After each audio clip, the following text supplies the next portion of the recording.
Amani, baraka na rehema za Mungu ziwe juu yako.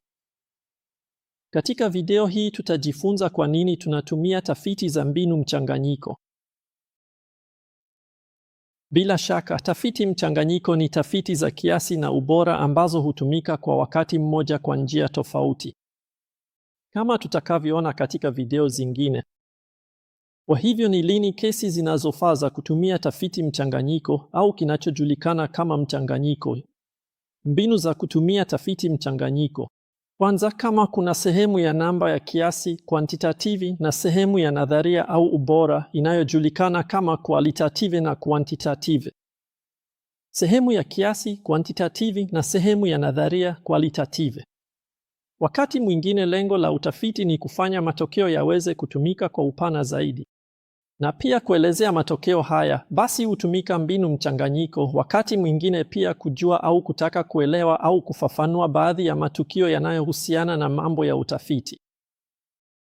Mbinu mchanganyiko pia hutumika na wakati mwingine haiwezekani kupata majibu kupitia tafiti za ubora pekee au tafiti za kiasi pekee.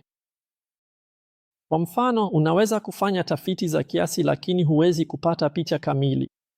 Hivyo ni lazima kufanya mahojiano na kundi la watu ili kupata taarifa za ziada au taarifa zaidi, na wakati mwingine kutoa hoja tofauti au hoja za ziada kuhusu kile kinachojulikana kwenye mada hii ya utafiti.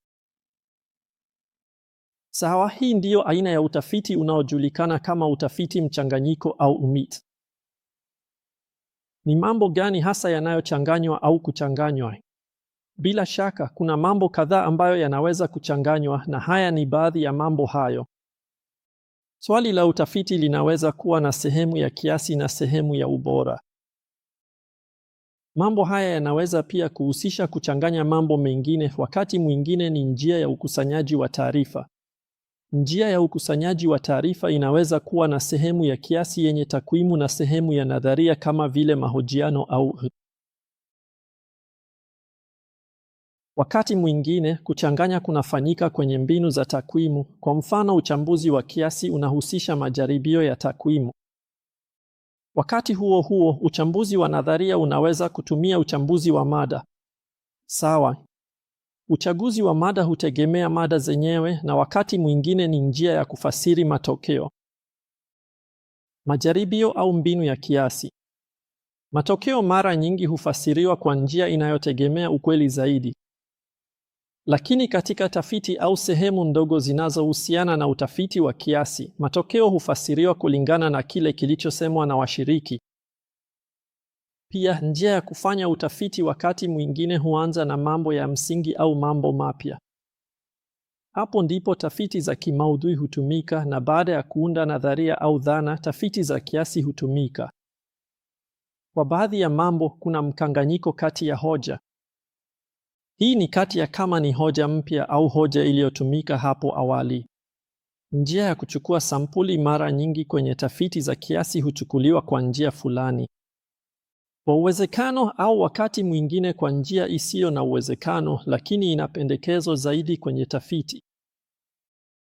Katika tafiti za kiasi na ubora, sampuli huchukuliwa kwa kile kinachojulikana kama sampuli ya makusudi, yani purposeful sample. Ikiwa aina hizi mbili za sampuli zitachukuliwa katika utafiti huu kwa wakati mmoja, basi utafiti huu wa mbinu mchanganyiko unachukuliwa kuwa utafiti wa mbinu mchanganyiko. Mambo yaliyotajwa ni mifano ya jinsi masomo ya kiasi na ubora yanavyoweza kuchanganyikiwa kwa wakati mmoja. Kwa hivyo, sasa inaitwa mbinu mchanganyiko au utafiti mchanganyiko kwa sababu inategemea sehemu mbili tofauti. Moja ni utafiti wa kiasi na nyingine ni utafiti wa kinadharia au ubora. Asanteni nyote.